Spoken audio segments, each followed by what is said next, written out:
நேட்டோவோட submit ஹேக்ல வந்து பாத்தீங்கன்னா நடக்க இருக்கு. நெதர்லாண்ட்ல இருக்கக்கூடிய ஹேக்ல வந்து நடக்க இருக்கு.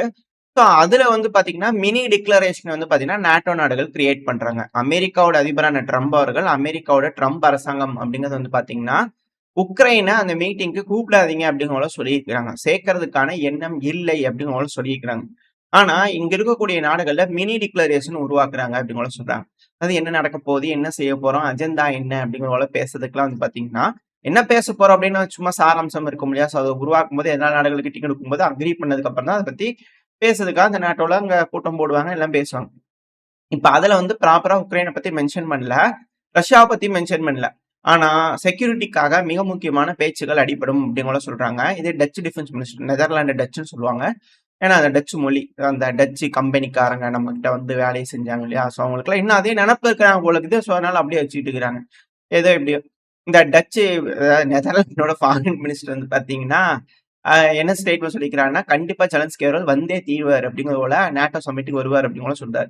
நடத்தக்கூடிய மாநாடு நடத்தக்கூடிய நபர்களே வந்து பண்ணா வருவாரு அப்படின்னு சொல்லும்போது, அவங்க பெர்சனலா எங்க நாட்டுக்கு வாங்க விசிட்டுக்கு அப்படிங்கள கூப்பிட்டு வாங்க இங்க ஒரு ஃபங்ஷன் நடக்குது எட்டி பார்த்துட்டு போயிரலாம். சாப்பாடு போடுவாங்க அப்படிங்கள கூப்பிட்டு போவாங்களா என்னன்னு தெரியல.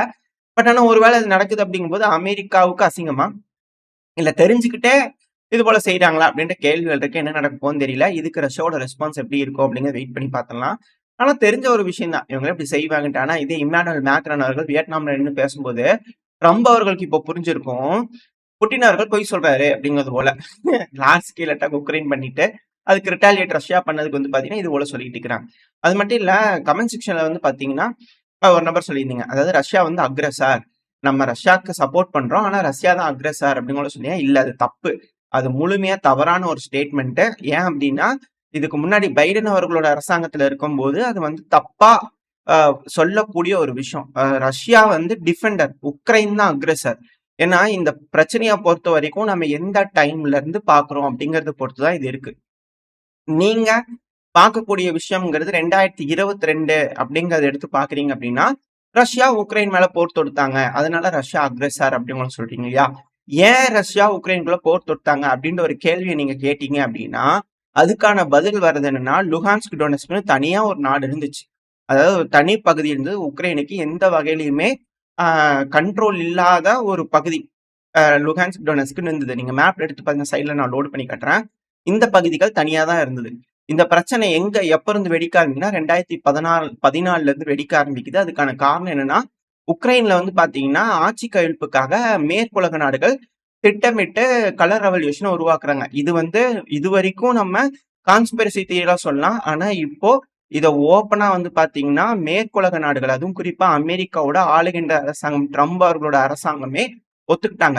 அவங்களோட ஃபண்டிங் எந்த அளவுக்கு விளையாடி இருக்குன்னு எல்லா நாடுகளையும் ஓப்பனா ஒத்துக்கிட்டாங்க. ஸோ இது வந்து இதுக்கு மேல இது கான்ஸ்பிரசி பொய் அப்படின்லாம் சொல்ல முடியாது. இதுதான் உண்மை.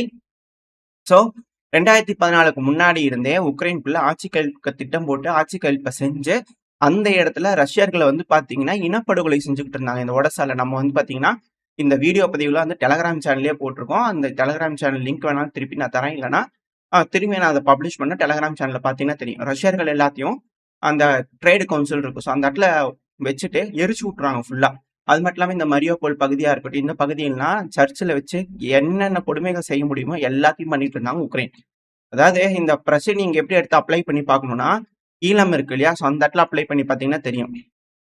அதாவது நம்ம மக்களுக்கு என்ன நடந்ததோ அதே போல தான் அங்க ரஷ்யாவுக்கு நடந்தது. ரஷ்ய அதிபரான விளாடிமிர் புட்டின் அவர்கள் ஸ்ட்ராங்கான லீடர். அதனால வண்டி எடுத்துட்டு போய் என்னன்னு கேட்க போயிருக்காரு. இந்த இடத்துல வந்து கேட்கல. கேட்டுருக்கோம் அப்படின்னா, இது போல விஷயங்கள் அந்த டைம்ல நடந்திருக்கும். அவ்வளவுதான். ஏன்பா இத பத்தி பேச மாட்டீங்க அப்படின்னு தொடர்ந்து கமெண்ட் செக்ஷன்ல கேட்டுக்கிட்டே இருக்கீங்க. அந்த டைம்ல நான் யூடியூபரா இல்ல. 2வது அந்த டைம்ல நான் சின்ன பையன். இது போல மீடியாக்கள், ஃபெசிலிட்டீஸ் என்ன நடக்குது, ஏது நடக்குதுன்னு எதுவுமே தெரியாது. இப்ப களத்துல நடக்கக்கூடிய விஷயங்கள் கூட நம்மளால பார்க்க முடியுது, புரிஞ்சுக்க முடியுது, எல்லாத்தையும் அனலைஸ் பண்ண முடியுது. அந்த டைம்ல நம்மளால முடியல. ஸோ அதனால எதுவும் செய்ய முடியல. இப்போ அந்த மாதிரி ஏதாவது பிரச்சனைகள் வந்துன்னா தெளிவா பார்ப்போம். எல்லாத்தையும் அனலைஸ் பண்ணலாம். என்ன நடக்குதுன்றத பார்ப்போம். இப்ப நம்ம இந்த விஷயத்துக்கு வரோம். ஸோ இதனால ரஷ்யா அக்ரஸர்ன்னு சொன்னீங்கன்னா அது தப்பு. 2வது மார்க்கோ ரூபியோ அவர்கள் வந்து பாத்தீங்கன்னா பப்ளிக்கா ஸ்டேட்மெண்ட்ல வந்து இது உக்ரைன் பிரச்சனைங்கிறது ரஷ்யாவுக்கும் அமெரிக்காவுக்கும் இருக்கக்கூடிய ப்ராக்ஸி யுத்தம். க்ரூக்குடு பைடன் அப்படிங்கிற ட்ரம்ப் அவர்கள் சொன்னார். பைடன் அவர்கள்னால உருவாக்கக்கூடிய போர் இது அப்படிங்கிறது போலதான் ட்ரம்ப் அவர்கள் தற்போதைய ஆளுகின்ற அரசாங்கமான ட்ரம்ப் அவர்கள் வந்து பாத்தீங்கன்னா அதிபர் சொல்லியிருக்கிறாரு. ஸோ இதுலலாம் நம்ம எந்த இடத்துலயும் மாறி போயிற முடியாது, மாத்திக்க முடியாது. நாங்க எல்லா விஷயத்தையும் பார்க்குறோம்.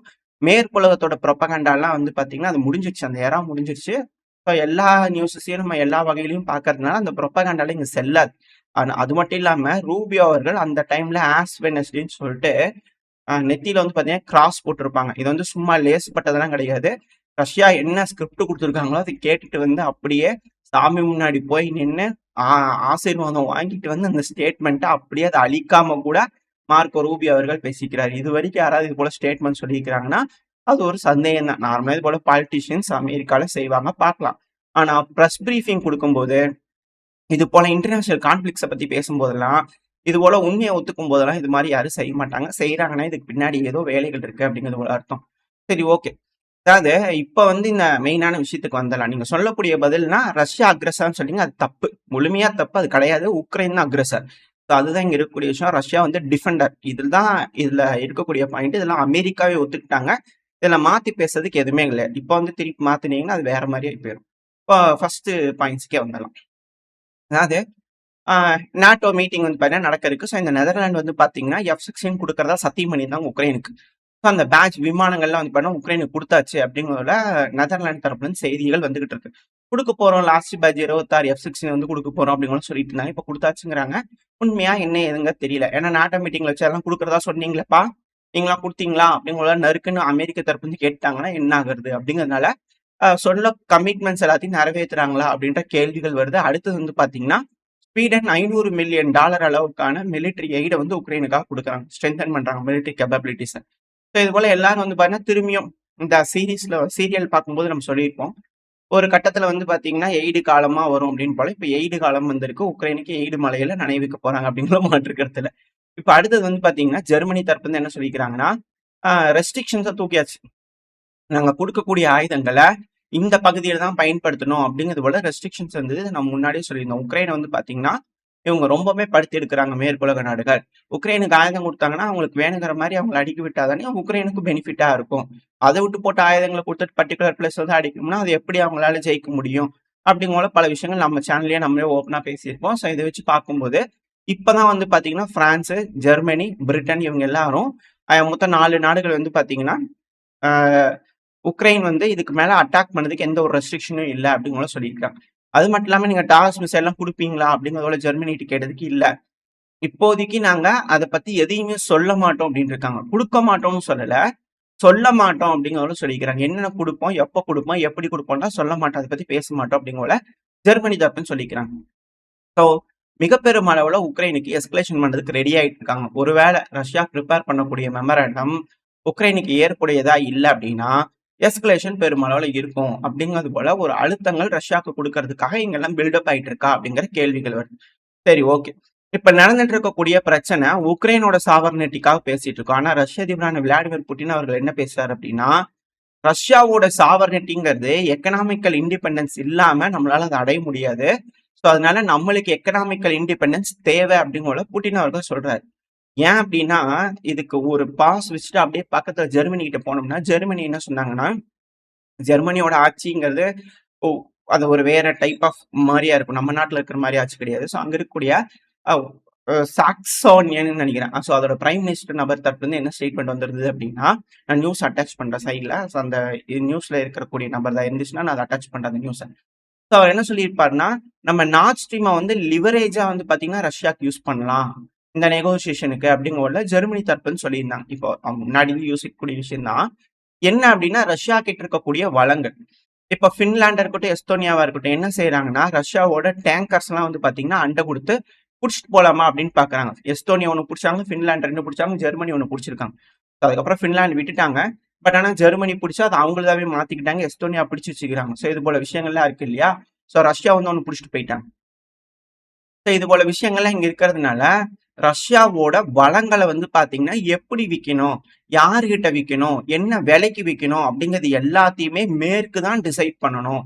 அவங்களுக்கு தான் எல்லா உரிமையும் இருக்கு அப்படிங்கிறது போல அவங்க நினைச்சு, அதுக்கேத்தபடி ரஷ்யாவ வழிக்கு கொண்டு வர வைக்கிறதுக்காக உருவாக்கக்கூடிய போர் தான் இது.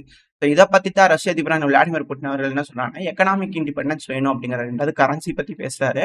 இதுல நெறைய உள்ளர்த்தங்கள் இருக்கு. ஆனா நம்மளுக்கு தெரிய வேண்டிய விஷயங்கள் இதுல ஏகப்பட்ட சிக்கல்கள் இருக்கு. இது உக்ரைன் விடுதலைக்காக போராடுறாங்கன்றதெல்லாம் பொய். அது அக்குரேட்டா எல்லாத்துக்கும் தெரிஞ்சிருச்சு. அதெல்லாம் உண்மையே இல்ல. அதெல்லாம் சுத்த வேஸ்ட் அப்படிங்கிறது போல அது ஒரு பான். மேற்குலக நாடுகள் ஒரு பானா யூஸ் பண்ணி சாக்ரிஃபைசிங் நாடா மாத்திக்கிறாங்க. உக்ரைனியன்ஸ்க்கு அது தெரியல.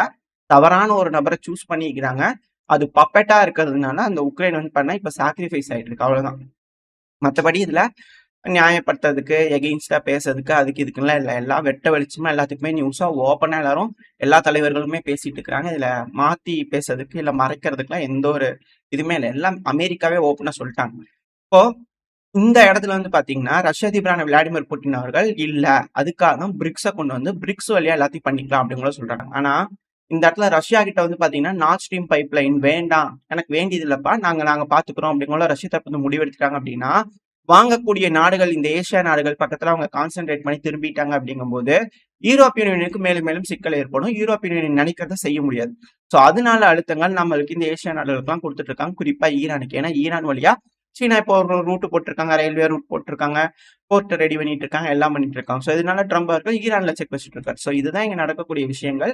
ஸோ ஓரளவுக்கு வந்து பாத்தீங்கன்னா இந்த உக்ரைன் பிரச்சனை ஏன் நடக்குது, இப்ப என்ன நடந்துட்டு இருக்கு, அடுத்தது என்ன நடக்க போகுது, இதனால என்ன ஒரு அவுட்கம் அப்படிங்கிற இந்த இடத்துல தெளிவா பார்த்துப்போம். இதோட இந்த பதிவை நம்ம முடிச்சுக்கலாம். அடுத்தடுத்த செய்திகள் வந்து பார்த்தீங்கன்னா அடுத்த பதில பார்க்க ஆரம்பிக்கலாம். ஓரளவுக்கான தகவல் இந்த பதில பார்த்துருப்போம்னு நினைக்கிறேன். இதோட இந்த பதிவை முடிச்சுக்கலாம். இந்த பதிவு எப்படி உங்களுக்கு பிடிச்சிருக்கா? பிடிச்சா லைக் பண்ணிட்டு உங்க ஃப்ரெண்ட்ஸுக்கு நம்மள ஷேர் பண்ணிக்கோங்க. அது கூட மறக்காம இந்த பதிவு பத்தி உங்களோட கருத்துக்களை கமெண்ட் செக்ஷன்ல சொல்லுங்க. இந்த பதிவு நல்லா இருக்கும்னு நம்பிக்கை. அடுத்த பேர் உங்களை சந்திக்கிறேன். அது வரைக்கும் ஸ்டே சேஃப். பை.